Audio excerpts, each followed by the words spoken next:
Hereby I open this academic ceremony in which Linde Kattenberg will defend the academic thesis, The Energy Transition in the Housing Market. May I invite you to present a summary of your study and the conclusions of your thesis.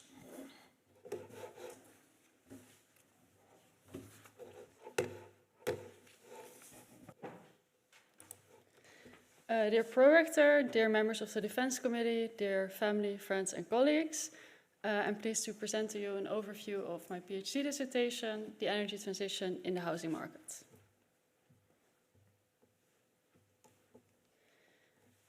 So we live in a world that runs mostly on fossil fuels. We use coal, gas and oil, and that has powered much of our growth, but it has also polluted the air, and it has led to global warming. And if we want to mitigate these effects, we need to transition to a system that uses less of these resources and replace our energy supply by renewables, such as solar and wind. And much of this transition needs to take place very close to us, namely in our own homes. Because we know that a substantial share of total energy consumption takes place within homes. It's around 1/4 in the EU and 1/5 in the US. So that is why in my PhD dissertation I look at the energy transition in the housing market. In this sector there are already many readily available technologies that we can deploy, such as you can see here insulation, solar panels, heat pumps and replacing the windows. And what is so powerful about these technologies is that they can pose a win-win. They could lead to, they could have benefits, public benefits in reducing the negative effects of using fossil fuels for the planet. But they could also pose benefits for households, for instance, in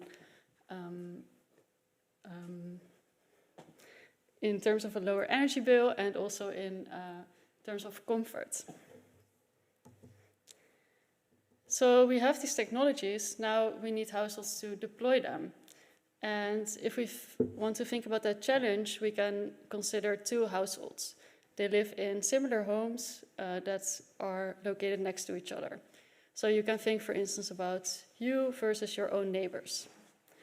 And what's going to happen here is that one household installs solar panels, and at some point they replace their car for an electric car.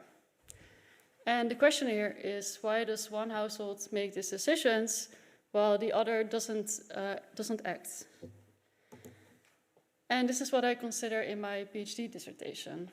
I ask what drives the adoption of these energy efficiency and renewable energy technologies, and if households adopt such technologies, what are the effects that they have from that? So in chapter 2, I look at financial returns. What could be financial benefits from adopting such technologies? In chapter 3, we look at subsidy. What if the government provides a subsidy? How do households respond to that? In chapter 4, we look at what types of information are relevant in their decision making. And in chapter 5, we look at regulation. What if this is mandated? What can we expect to find? And the aim of these studies is that we improve our insights of how households interact with both policy but also with technology. And we can improve our insights on that to design better policies that in the end could accelerate the energy transition. So chapter 2 studies the effect of home installation on energy consumption. We use invoices from an insulation company here in the south of Limburg, and we look at a long time span, so that we can see what the long-run effects are of these home installation improvements. And we also consider different types of households, for instance, those that made the decision themselves, homeowners, but also renters, for which the landlord has made the decision. And we consider what effect that has on the energy bill. And what we find in this study is that insulation leads to gas use reductions that are substantial and that also persist for up to 10 years. We find that these effects are consistent across these two groups, both owner-occupiers as well as renters. And if we consider the investment amount versus the monetary savings that these households have from insulation, we see that the returns are quite strong, even without considering subsidy into this calculation. In chapter 3, we study a subsidy program that was introduced to stimulate the early adoption of solar panels. We look at a program active from 2008 to 2011, where that was open to all Dutch homeowners. And what happened in this program is that it was oversubscribed, such that the government had to perform a lottery to determine who was accepted into the program and who was rejected. So the accepted ones could claim the subsidy, while the rejected one could not. And what we're going to do is follow these two groups. They are very similar because they are split by a random process. And we're going to see what the additional effect of subsidy is relative to what would have happened naturally. That is what happens in the rejected group. And we can see whether they have installed solar panels because we use aerial images such that we can look on the roofs of these homes to see whether they installed solar panels. And what we find in the study is that compared to the group that was rejected to the subsidy program, the group that was accepted is more likely to install solar panels, and they reduce their net electricity consumption. And we also see that there's an effect of the subsidy beyond those that have applied to the program. We see that they influence their neighbors as well. So in the neighborhoods where there's a higher concentration of households that were accepted into the program, we see that in the long run, there's a higher concentration of solar panel installations in these neighborhoods. But if we take into account all these effects, the direct and the indirect effects, we still say that there's a limited overall effectiveness of this program. It was rather costly to promote solar panel adoption in this way, because many of these households that didn't get subsidy also install solar panels. In chapter 4, we look at information provision. So we consider what type of information are relevant in a decision to install a heat pump. So here we look at homeowners in the United States who live on the East Coast, and we perform a survey experiment. So what we do here is that we provide randomized information treatment among all households that don't have a heat pump yet. So in the first group, we provide average information about what the effect could be of installing this heat pump for the average American. So this would be both the cost as well as the effect on the heating bill. In the second treatment, the cost benefits, we provide tailored information. So these households give us information about where they live and characteristics of their home, and we use that to estimate what the effect of the installing the heat pump would be for them. In the climate treatment, we build on this treatment by giving them additional information on what the climate impact would be of using this type of energy. Or we give them a comfort treatment where we build on this tailored information as well, and we give them an additional message about what it would do to comfortably heat and cool their home in their living environment. Then we give all of these households the same questions about their adoption intention. How likely are they to install a heat pump, and how much subsidy would they need to be certain?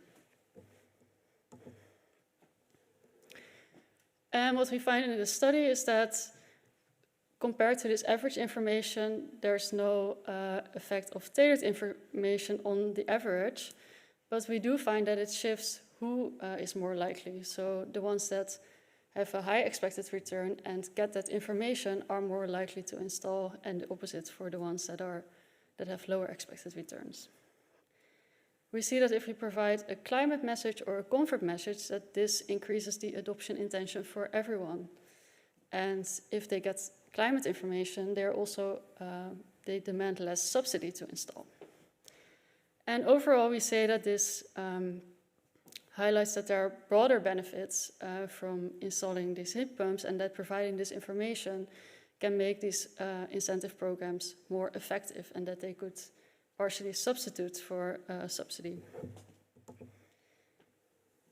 In chapter 5, we look at regulation in the social housing segment, where these, in the Netherlands, so these social housing institutions, they need to renovate their building stock to a minimum energy efficiency label in the coming years. And they're doing that at large scale, mostly on the block level. And what they need to do here is that per block, they need to get permission from at least 70% of the tenants. So what's going to happen is there will be a vote which is going to split tenants into two groups, those that support this retrofit versus those that don't support it or that do not respond, which are also seen as if they don't support it. And in this study, we look at cases where more than 70% support was reached. So all of these renovations took place, but there's a difference in the attitude that people had towards this renovation, and we're going to see whether there's a difference in outcomes dependent on this attitude. And we use objective information on the energy consumption, but we also collect survey data where we look at the perceptions of people. And what we find in this study is that the retrofit leads to a substantial reduction in household gas use, but we see that there's a difference between these two groups, the supporters and the non-supporters, and that the savings or the energy savings are mostly concentrated among supporters of this retrofit. And what we also observe is that if we look at these expectations of households versus what is experienced, that these are highly aligned. So households, they know what to expect from this retrofit, and they know that there are differences. So with that, I would like to conclude by reflecting on what we have learned and in what way that is relevant for different groups. So first, we could consider households, and we see that there are potential substantial benefits from these energy efficiency and renewable energy technologies. There could be monetary savings, which we observe, but we also see that they can appeal, like there are additional benefits that can appeal to households, such as non-monetary benefits. And these insights are important for investors because they see how demand is shaped by different factors, and they also see that this is not only an individual decision, but that they are also influenced by social dynamics. And that these motivations might change depending on the stage of technological diffusion or the type of technology that we're looking at. And for policymakers, all these dynamics, they pose challenges, but they could also be an opportunity.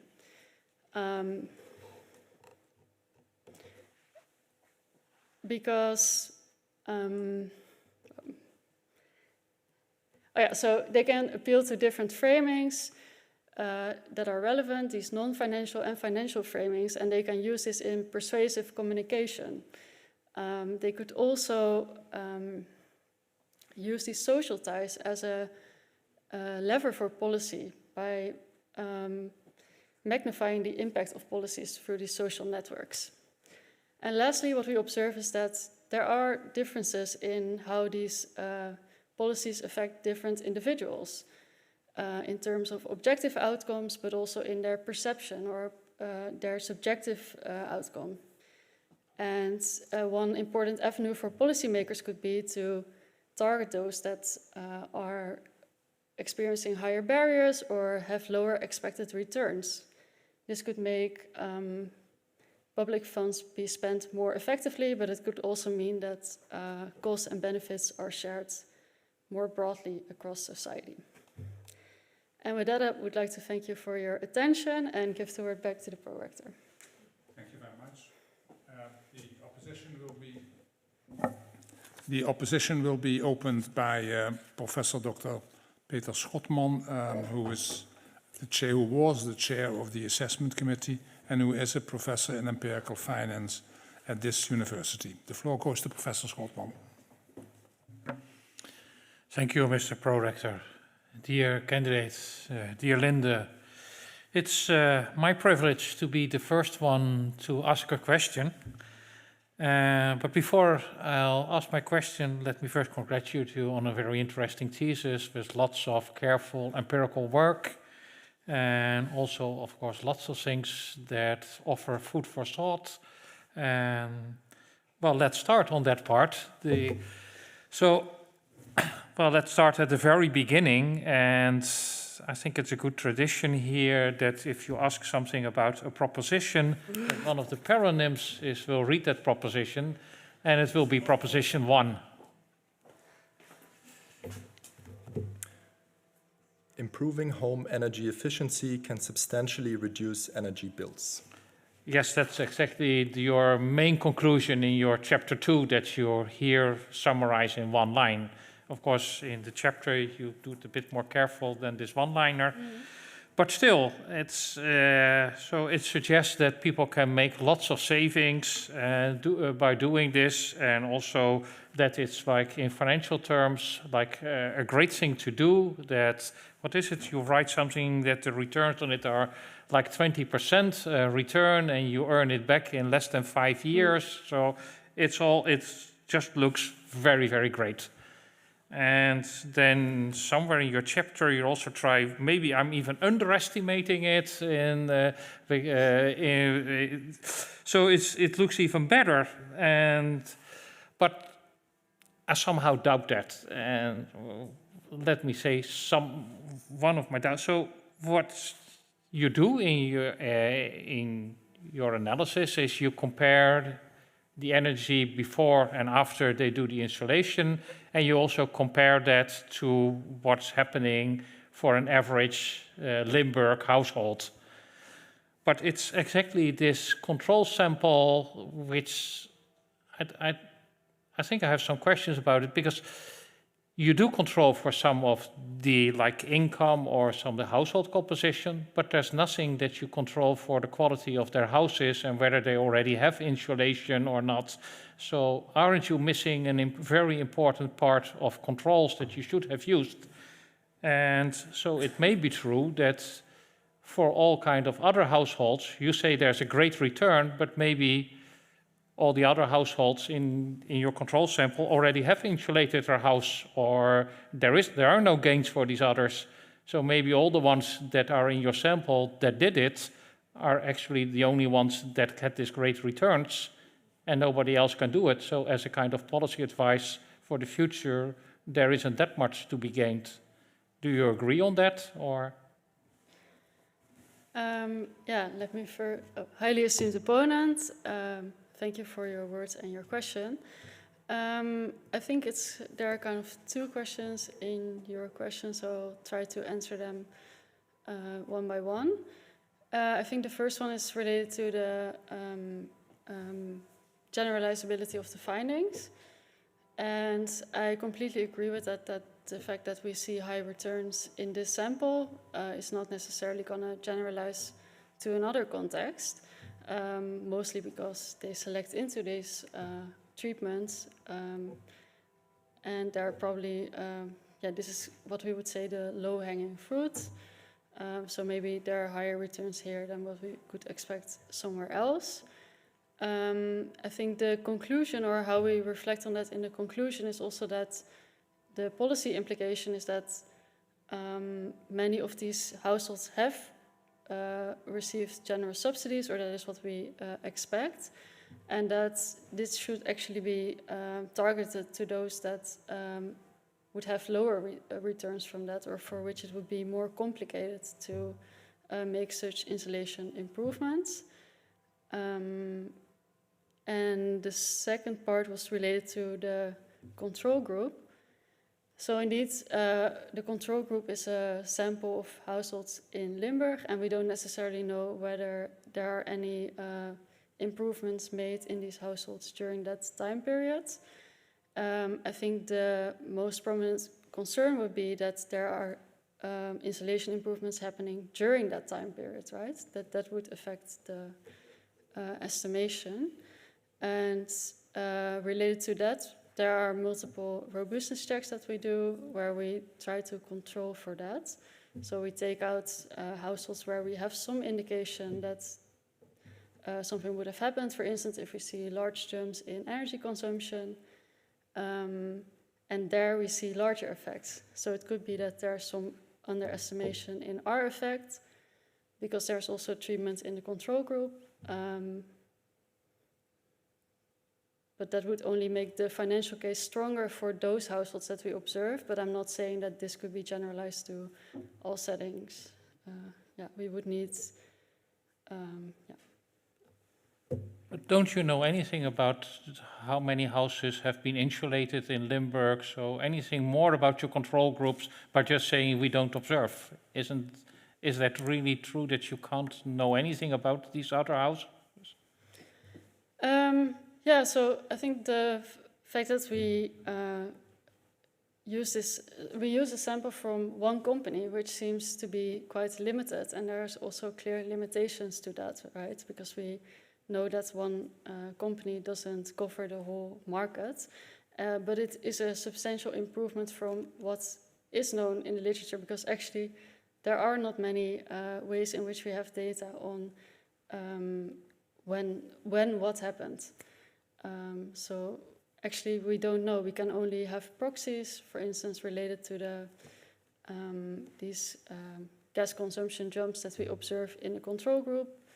And we also look at window replacement, or I think we have some characteristics of the quality of the home from energy labels. But we don't know whether they have improvements, and especially for homeowners, this information on the energy labels is not always reliable because they don't have an incentive to upgrade the label only when they sell. You are exactly anticipating my third question about can't you know it from the energy labels? Yeah, so you okay. already answered that one. Thank you very much. Thank you. That is. The opposition will be continued by Dr. van Dijk. She will be with us online. She was also a member of the assessment committee, and she's an assistant professor in economics at Yale University in the United States. The floor goes to Dr. van Dijk. We see different people. Can you? Great. Okay. Oh, yeah. It's nice to see you face to face after reading your thesis. Thanks so much for giving me the opportunity to engage with your research.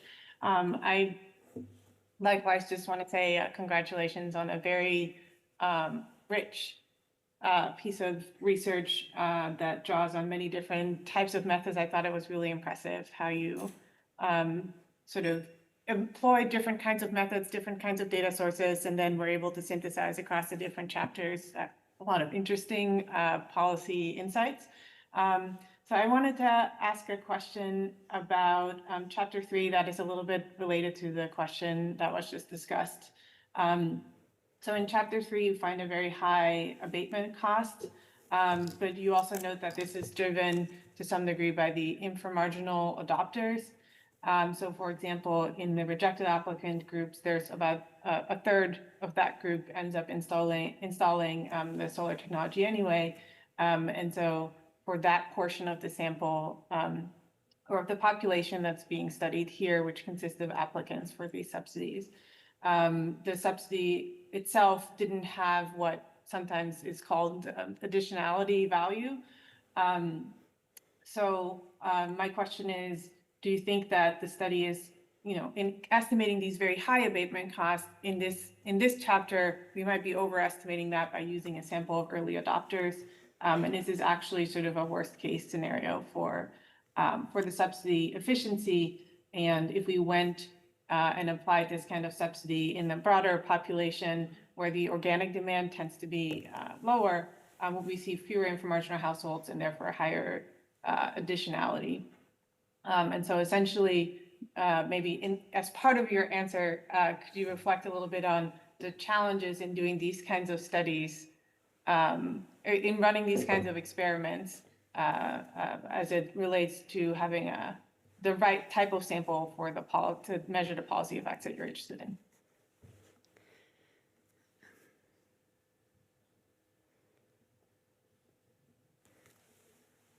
Yeah, esteemed opponent, thank you for your words and your question.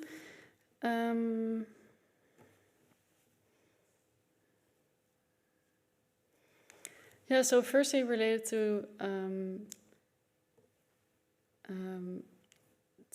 the conclusion we draw, right? Indeed, we see that there's very low additionality, and what we say is that we have a very unique setting that might not be generalizable to the full population, but this is such a clean setting that we can draw clear causal results from, that as well as the fact that we study the sort of the relevant population, right? Because we want to know how those that are applying to these programs, how they are responding.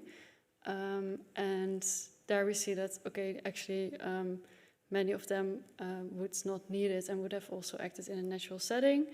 We are also thinking about how we can generalize this to a larger population. So actually one thing that I'm planning to do is also to use our data infrastructure, because we know the characteristics of everyone in the sample, as well as those of the general population of homeowners, such that we could also weigh our results and see how that would translate to a broader setting. So that is what we're planning to do. And maybe the challenge is why we would not observe this in a natural setting is that, of course, there would not be a lottery in many settings, such that we don't know if we would, even now, if we would observe solar panel subsidies that have been issued, later on we would see households that are selecting into that. And we are actually kind of adding to these papers by saying that the way that we have analyzed these type of settings might lead to biased outcomes.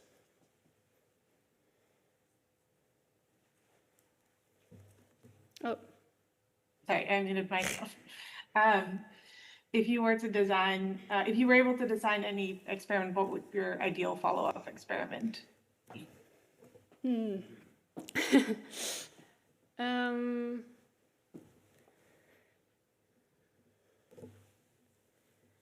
That's a good question.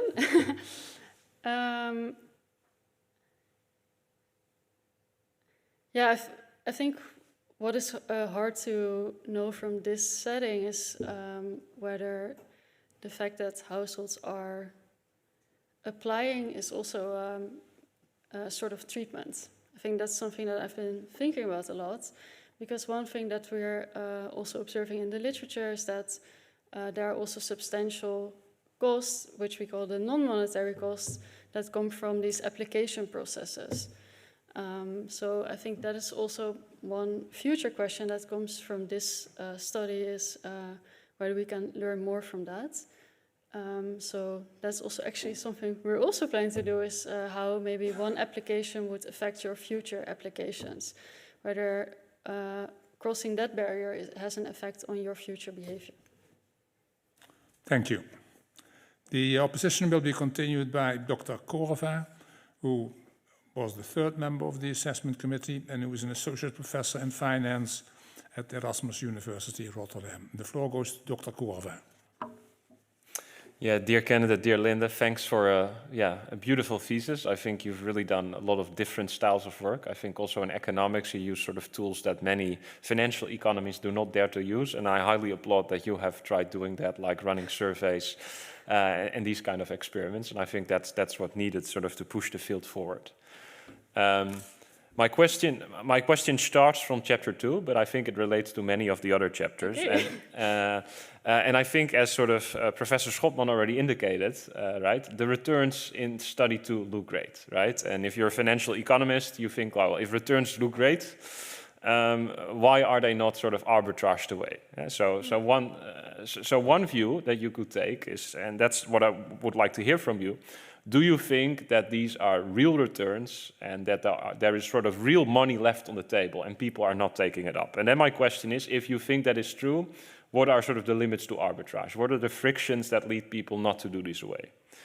Now, the alternative story, and I think you indicated in your answer already a bit, well, sort of maybe this is the low-hanging fruit, and maybe now all the arbitrage, sort of all the opportunities are gone.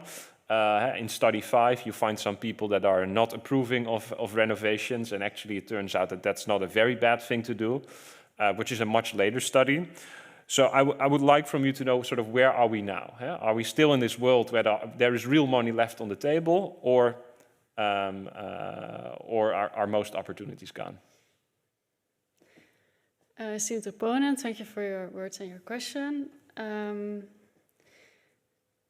I think what I would need to do here is predict the future, and that's what economists are not good at. We like to study the past. But I think one thing that we learned from chapter 2 is that we see that it's really related to the building structure of these homes. So we see that many of the returns from the insulation in chapter 2 come from these homes with the cavity walls, right, which are very common in the Netherlands. And I believe there will still be many left, but that's not something I have hard numbers on. So I think that was your first question, is related to what would be the frictions to realizing returns. And I think many of the frictions are behavioral. They are related to these processing frictions that we just discussed in the previous answer. And that's also where some policies are targeted at. For instance, they have energy advisors that would help you with filling in forms, or that would come to your house, that would take any step away from you. And they're also related to short-sightedness, right? That we don't know whether, or that we would see current costs, but we don't see future benefits. What we observed from the last chapter, which indeed uses more recent data, we see that there are substantial returns which are very in line actually with what we find in chapter 2, but that they are heterogeneous, such that I think there are returns to be realized, but they're also related to how you interact with those technologies. So we see that for similar improvements in similar homes, we see different outcomes. So it also relates to, for instance, what we heard there is that people don't know how to use a ventilation system, or they don't get any information on that. So that's also why I think there's opportunity in studying these behavioral patterns next to the financial and objective outcomes. And then maybe to follow up, so what I hear from you, I think you do think there are still opportunities left, right? There are still many homes left to isolate. And this is also sort of thinking, because clearly you have a beautiful academic career ahead. Like, is there any way to quantify this? Can we count in the Netherlands how many homes can we still profitably isolate? And can we tell that to policymakers? Like, if you were to, like, could you think of designing a study that would bring this? Because I think it's crucially important, right? Yeah. Is there because for the societal benefits of it? Do you think that is possible? Like, how many cavity walls are left? I think, one part is related to what we are going to do, right? What we already committed to, which is related to the energy labels that we have committed to improving. But we don't know if all of these cases are financially profitable. And I think the best proxy for that is the building year, because the building year is already is one number that gives us a lot of information about how these homes are built.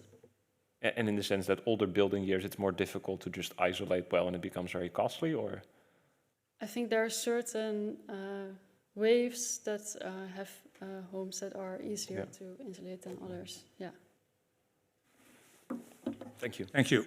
The opposition will be continued this time by Dr. Loeffler, who was the last member of the assessment committee and who is an assistant professor in microeconomics and public economics at this university. The floor goes to Dr. Loeffler. Thank you, Mr. Prorector. Dear candidate, dear Linde, let me first join in congratulating you on this amazing thesis. I would like to follow up on a question that arose in chapter 1, actually, so in the introduction. And you have a brief discussion where you argue that many of the policies that we do see being enacted actually represent kind of a second best solutions. So they target one specific sector, they target one specific domain, they provide a subsidy just in, you know, one tiny area. And on the other side, many economists would maybe argue for the first best solution being just a uniform price on carbon emissions. And I would like you to reflect on this in whether it would actually be better to forget about all these specific subsidies, which may be due to political reasons, all fine, but maybe would it actually be better to forget about all them and have one uniform price on carbon emissions? Would this be a Pareto improvement? Would this maximize welfare? So what are your thoughts on this? Esteemed opponent, thank you for your words and your question. It's interesting because I think Germany has something like that, right? Or, okay. Yeah, I think that indeed we would, in theory, say that we would simply need to change the relative prices of different fuels. But I think one downside of that is also related to what I said in the very end, which relates to this heterogeneity. So we would say that, for instance, we could increase the prices of these fuels, and that would make households adapt their behavior or change their living conditions to use less of that, but then there might be credit constraints to that, such that they are not able to do so. So I think that is the main barrier to that, next to the political feasibility that you mentioned. And if I may briefly follow up on this, Yeah. could you imagine a political move in that direction that would then maybe complement the sector-specific subsidies? Or would you say, you know, it's not feasible, so let's just go sector by sector and that's all fine? Yeah, I think it would be particularly unpopular, because we always say that the housing market is interesting because it affects everyone. So I think that if this subsidy would, or this tax would also affect all households in their daily behavior, that would not be very popular. So in that sense, I would not expect it's very popular, but maybe it could be related to some compensation for those that would be harder hit or that are not able to adapt. Thank you. Thank you. The opposition will be continued by Professor Dr. Remoy, who is a professor in real estate management at the Technical University Delft. The floor goes to Professor Remoy. Yes, dear candidate, also I would like to congratulate you on your thesis. And I would like to ask you a question related to proposition number 6.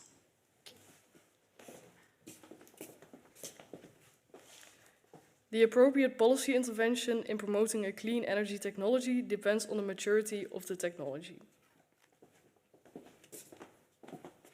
Yes, in chapter 8, you conclude that peer effect is very strong for the adoption of new technologies.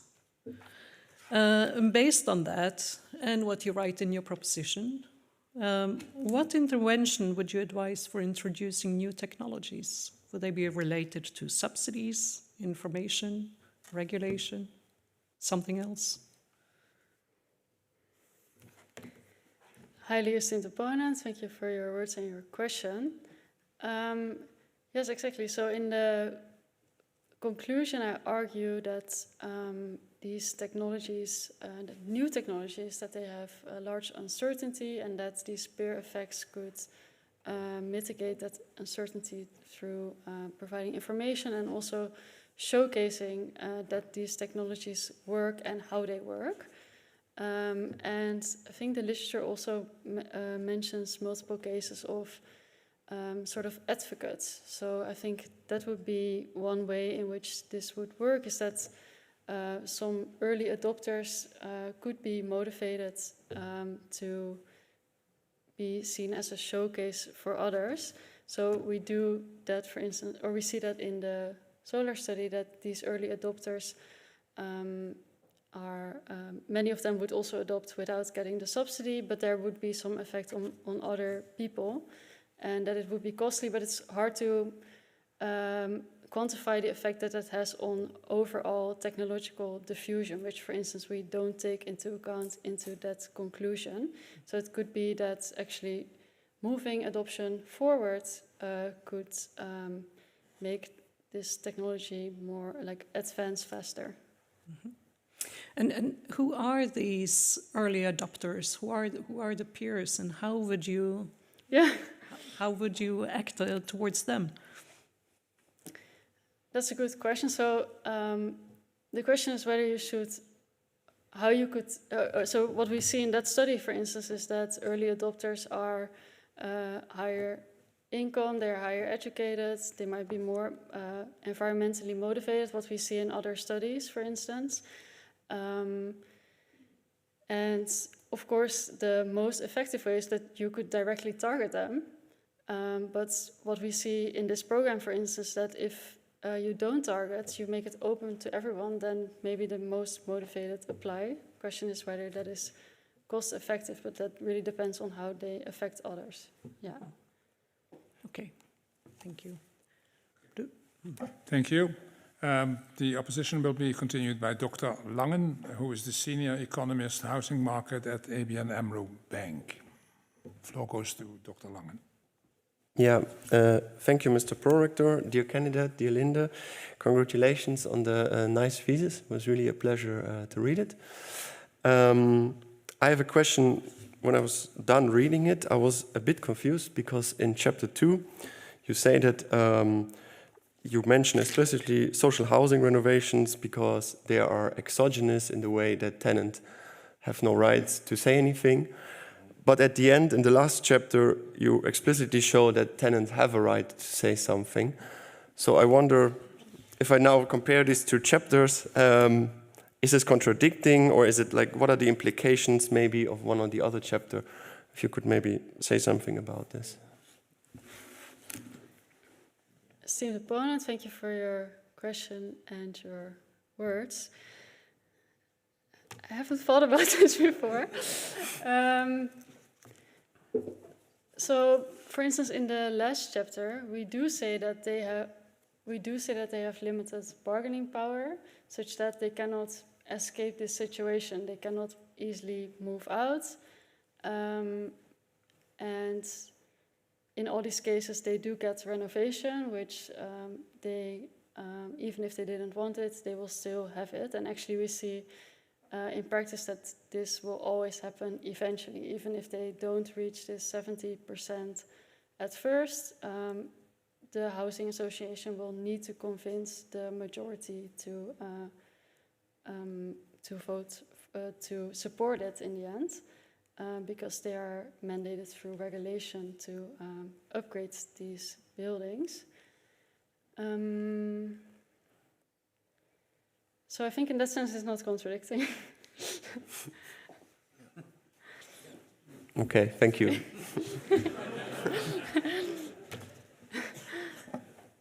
Thank you. The opposition will be continued by Professor Dr. Paunel, who is professor at this university in art, finance, and experimental methods. The floor goes to Professor Paunel. Yeah, thank you, Pro-Rector. Dear esteemed PhD candidate, dear Linde. Yeah, first of all, again, I can only echo the sentiment around the room. Congratulations on a wonderfully written thesis, but also a lot of empirical analysis and some great data. I also thought it was a real pleasure to read. I really enjoyed it, and I was impressed with the standard of the paper, so congratulations. I'm going to turn to chapter 5. I thought the data there was really interesting. I thought putting together 3 different angles of data, it really intrigued me how you did it with the CBS survey data, but also the energy consumption data, and also looking together then with a survey, which links obviously to proposition 5 about caring more about financial returns. So I have a question at the beginning about the survey data.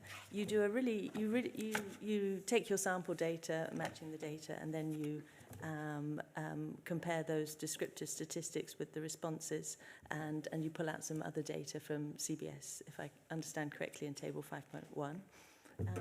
Here, did you think about doing a selection bias approach, looking at then the Heckman model, to be able to predict, therefore, any selection bias? And depending on your answer, I have another follow-up question. Highly esteemed opponent, thank you for your words and your question. We didn't deploy the Heckman model, but I did consider selection.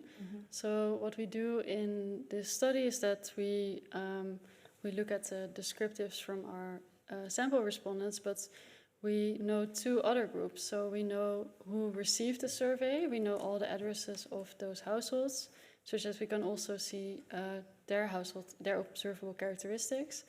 And we know the characteristics of the overall social housing segment and their tenants. And we can see that there is some selection into the sample. I think they are older and more higher educated. But what we then do is we re-weigh all our estimates to match these characteristics of the overall population of renters in social housing.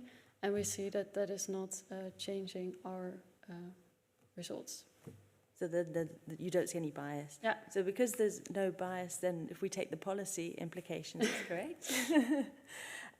So if you move to figure 5.4, which shows the advantages and disadvantages from the non-supporters and the supporters, I think this is really, really informative. First of all, you speak a lot about the returns, but here it highlights, in a way, the risks of not uptaking the retrofit, but also the risks that the non-supporters show around a higher variation or the lower means that you show some evidence for there as well. So given this distinction really between these two types of groups and the fact you have no selection bias, then how would you design policy to inform these non-supporters against the supporters in two distinct ways? Yeah, exactly. I think there could be two angles to that. You could conclude that these people have lower net benefits, right? We consider both the benefits versus the cost, and we say that their evaluation is more negative than those of the supporters. One conclusion could be, okay, we should leave them alone. They shouldn't do this. But that's not the choice that we have, because we have already decided that we would upgrade all of these homes. So I think the policy implication of that is that, and I think it's also not negative to upgrade these homes, because we do see that they have benefits, but they're simply lower. So I think the policy implication of that is that they should change the net benefits. So they should change the trade-off in terms of giving a higher compensation for that, for instance. So, for instance, sometimes this is coupled with a rent increase, and that could, for instance, be mitigated in order to have a better net benefit for these households. Okay, thank you. Thank you. This concludes the first round and gives us an opportunity to enter into a second round, and I'll be happy to give the floor once again to Professor Schotman to open this second round. Dear Professor, if you don't mind, I'd like to pass on this and give it to our guest from afar.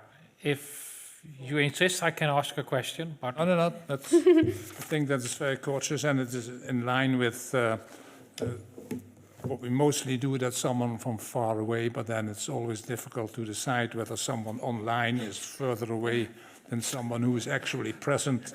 But I'll be happy to give the floor to Dr. van Dijk if she wants to. Sure, thank you so much. I have another question. I think one of the broader takeaways from your thesis is that these, non-financial factors broadly interpreted matter a lot. Things like perceived comfort, hassle costs, social spillovers. And so one interpretation of that is that behavioral interventions can be important in encouraging adoption. At the same time, there's also some evidence that the people who are already the most supportive of these kinds of policies are potentially underestimating things like hassle costs. And so there's also some ways that uncorrected biases work in favor of adoption. And so, for example, if you had provided honest information about hassle costs in the information treatment in Chapter 4, providing that accurate information might have reduced adoption instead of increased it. And so I think one question I have in your view, based on sort of the collection of your findings, do you think that mass market adoption of these kinds of technologies also relies on households being somewhat optimistically biased, and so some, these kinds of more honest information campaign might actually hurt adoption? And how optimistic, in your view, should we be about the ability of government and/or social scientists to engineer these kinds of non-market factors that appear to be so important? Yeah, that's an interesting question. I think indeed I've mostly thought of that related to Chapter 4, because there we can kind of counter that bias because we provide randomized information to these groups. But one remaining question from that is what their prior is, right? So we didn't measure that in that study, but we have also seen some surprising results. For instance, we see that the effect of climate information is the same as from comfort information, whereas one is private, one is public. Then you would also wonder why they would care more about one than the other, but maybe it's related to how they update what they already know. So I think that would be an important avenue for future studies. And I'm wondering what you... sorry, what was the last part of the question? Could you repeat? Oh, how optimistic do you think we should be about the government or social scientists' ability to try to engineer these kinds of interventions, or is it actually just quite difficult and we need to test each one individually? Yeah, exactly. So I think another question related to the studies that we try to see who responds more to which type of messages, right? And I think that is really the avenue that would be relevant for using this type of communication for policy, is to see who does this appeal to more. So we don't find that in this setting. Maybe the sample is too small, but I think that would be an important question for future study. Thank you. Thank you. Thank you. I'm looking again at Professor Schotman, otherwise I'm moving on to Dr. Corvin. Then let me ask a very short econometric question. So in all your tables, almost automatically, you introduced like time and individual fixed effects. And especially here, the individual fixed effects, why would you do it in this case? Because then you're taking away all the kind of variation of the averages in the houses, like their average gas consumption. And so aren't you taking away some of the things that are interesting to leave in? So why do you use household fixed effects here? So which chapter do you... Well, let's say Chapter 2 again, because that's where you do it. You do it more often. It's so automatic in many tables that this is, of course, a correct question. Yeah, which chapter you... Yeah. It's such a universal thing. Yeah. Yeah, exactly. So I think that that is a good remark, and something that maybe I've also changed in some of the later chapters where we show what happens if we add these fixed effects. And we see that that takes up a lot of the variation, such that this could... and I think there are many individual factors that we would want to control for, and if we use these panel settings, that would be a useful way to do it. But I agree that maybe that will also remove some of the information that we would care about. And maybe you don't want to control in all cases. Yeah, that's true. Yeah. Thank you. I'm moving on to Dr. Corvin. Thank you, Prorector, dear candidate, dear Linde. I have a question on chapter 5, and it's specifically on sort of table 5.2, because you sort of, it is about non-supporters versus supporters. And I only saw this recently, and I was looking at the distribution of energy labels. And one thing that I was very surprised by is that 15% of retrofitted buildings already had energy label A before retrofitting, and the large majority already had label C or better. And I always thought that we do retrofits to do bad buildings. So that brought my question sort of, who is here wrong, right? Some supporters say they see very little advantages. Some non-supporters say, well, we don't see the advantages. Did the associations sometimes select the wrong buildings to retrofit if their energy efficiency was already doing very well? Is that also an important element in the discussion here? Is it not only the tenants, but also on the management side? Do you have any sense what their motivations were to retrofit the building with energy label A? Yeah, that's a good point. So indeed, in this table, see at least there's no difference between these two groups. What is the important point that we want to show? But it's interesting that some have label A, and it doesn't always need to say something about the thermal conditions of these homes, right? For instance, you can have a very old building, but you put solar on the roof, for instance, that would also make up for an improvement. So I think the fact that they would retrofit these buildings doesn't mean that there are no gains to be made, and maybe they actually did see that there are gains to be made here because they know that there's such a large share that they need to retrofit that they also try to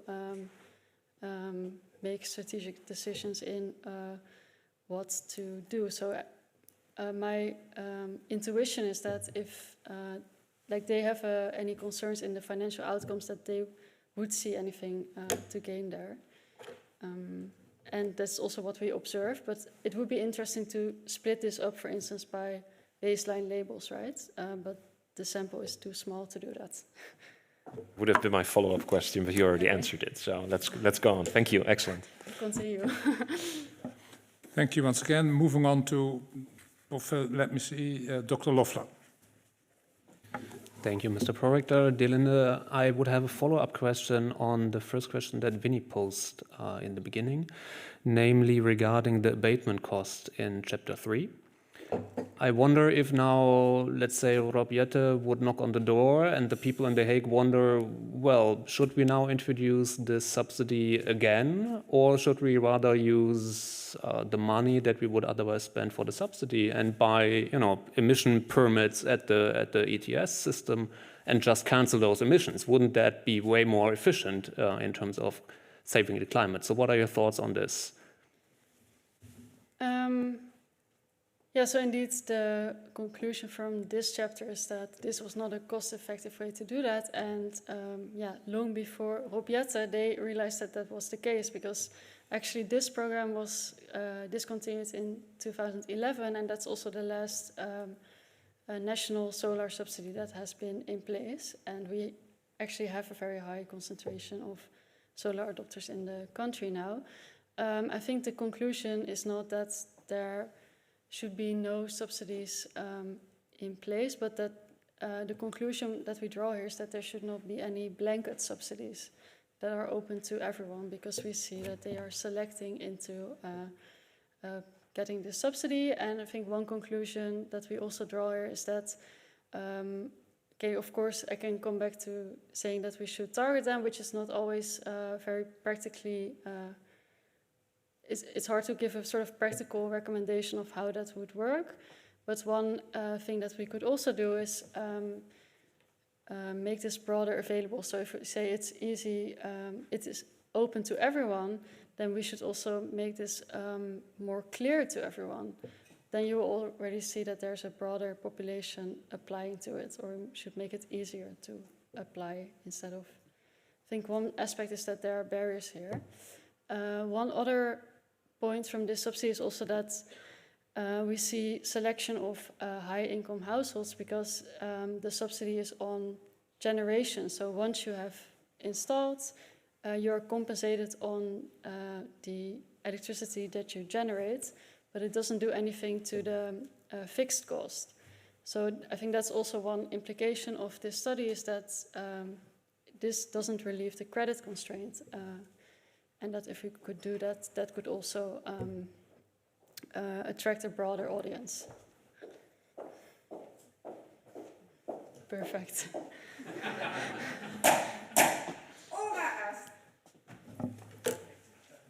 Linde Kattenberg, the time appointed for defending your thesis has passed, and the degree committee will now withdraw to discuss the quality of your thesis and the quality of your defense. I request that you and your company await results of our deliberations and our return in this room.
Linde Kattenberg, the degree committee here present has assessed the quality of your thesis and the quality of your defense. And in view of its positive verdict and taking into account your previous qualifications, the degree committee has decided to grant you the degree of doctor. Professor Kok is authorized to confer upon you this academic distinction in accordance with Dutch university custom, and I invite your supervisor to now take the floor.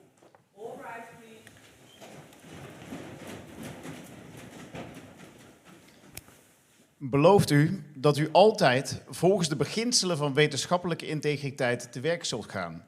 Eerlijk en zorgvuldig, transparant, onafhankelijk en verantwoordelijk. Ja, dat beloof ik. Top.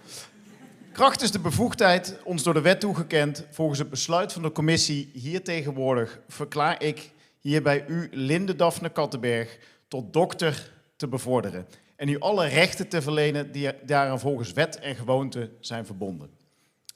Ten bewijze hiervan overhandig ik u zometeen de bul, door rector, secretaris en overige leden van de promotiecommissie ondertekend en met het grootzegel van de universiteit bevestigd. Here you go. Dankjewel.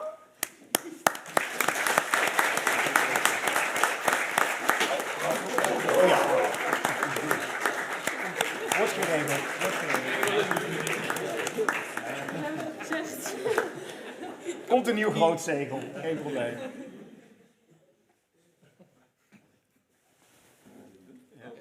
Dat hebben ze nog gezegd. Oh ja?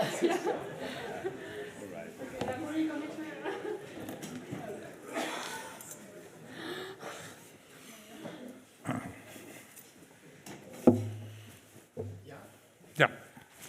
The floor is again to Professor Kok. All right, so now the fun part starts. Dear Linde, November 16, 2020, the midst of COVID, you started your PhD.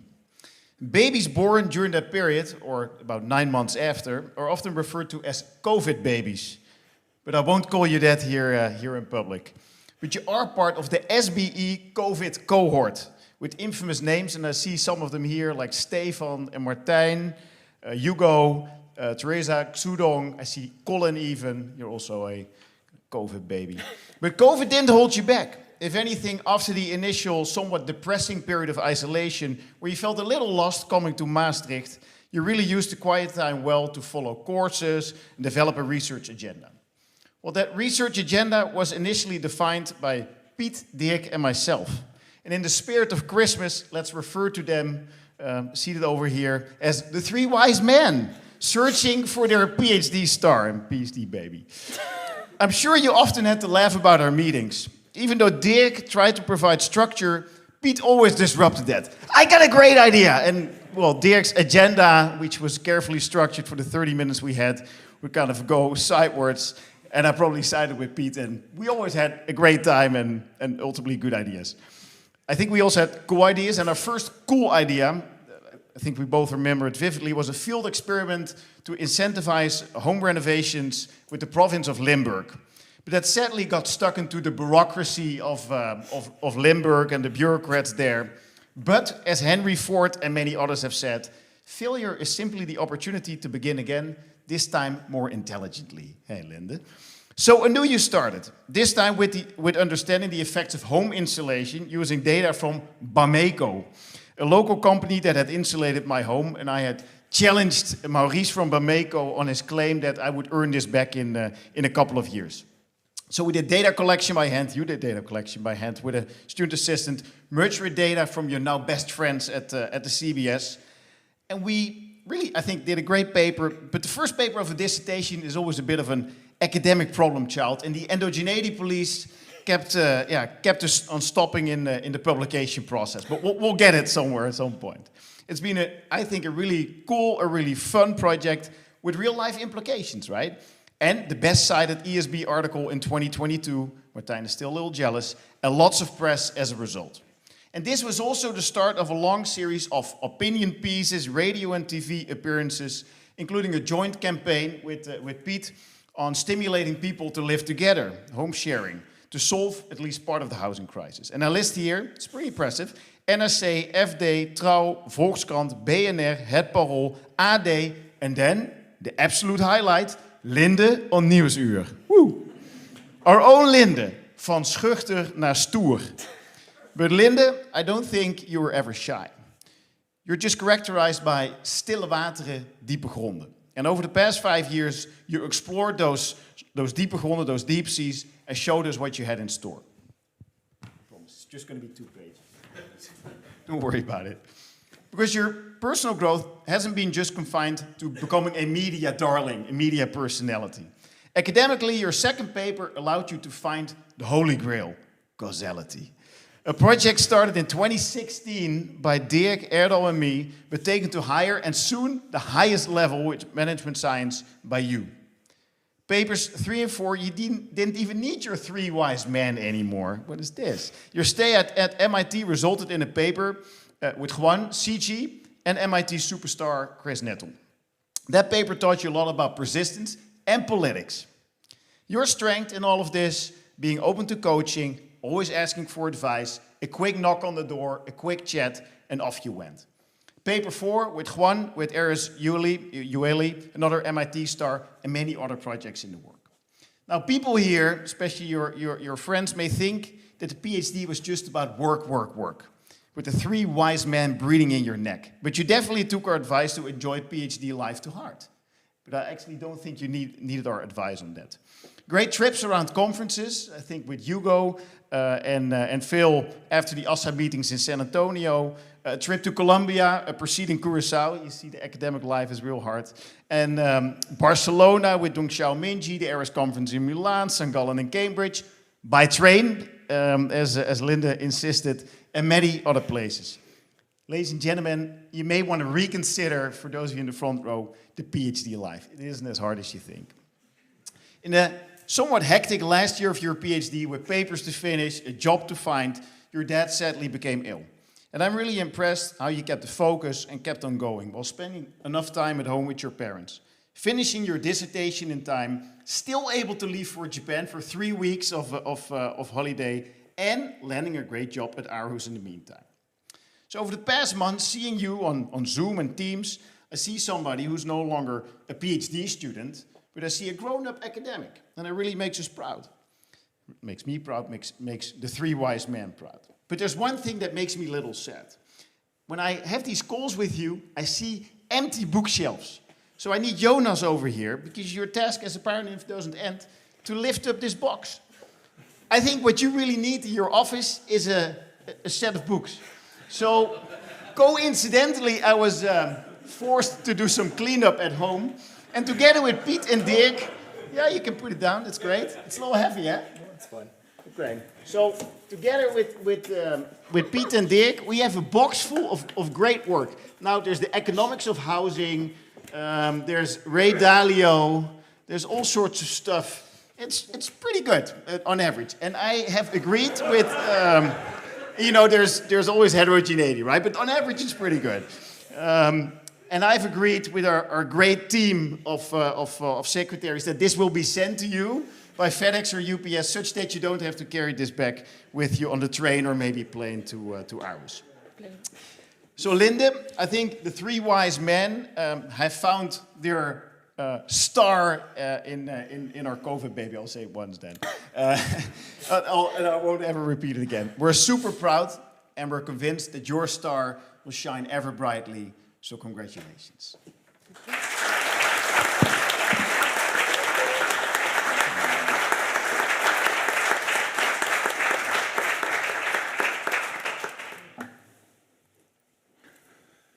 Dear Dr. Kattenberg, also on behalf of Maastricht University, I congratulate you, your family, your friends, your supervisors with the degree you have acquired, and I would like to thank the members of the committee for their contribution to your achievement here. We will now make sure that there will be some pictures taken, also one with Dr. van Dijk in the background and the other members of the committee. Then we'll have pictures on the larger stairs in the hallway. For all of you attending here, you can make your way already in an easy way to go and have a drink, at least assuming that there will be drinks. Yeah, that's Plenty. and we will then do all these other funny things, at least we like it to do, and take these pictures and enjoy your happiness. So with this, well, let me first give the floor to Dr. van Dijk, because she would, of course, like to congratulate you. Thank you very much. Thank you again, Dr. Kattenberg, for inviting me to be part of this, part of your committee and to engage with your research. I was very impressed with the wide range of methods that you mastered and that you used to shed new light on the energy transition. I think that you made a very convincing case that human behavioral factors are incredibly important in understanding this transition and guiding it along. And I really enjoyed reading your work and discussing it with you today. So thank you very much. And I wish you the best of luck in your future career. Thank you very much. With this, I close this session. All right, please.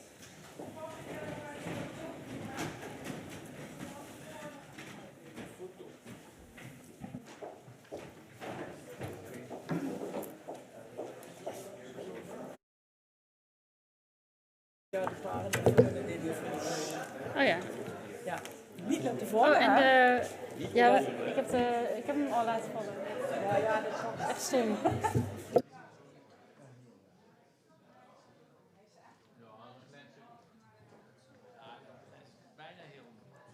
Dat ziet niemand.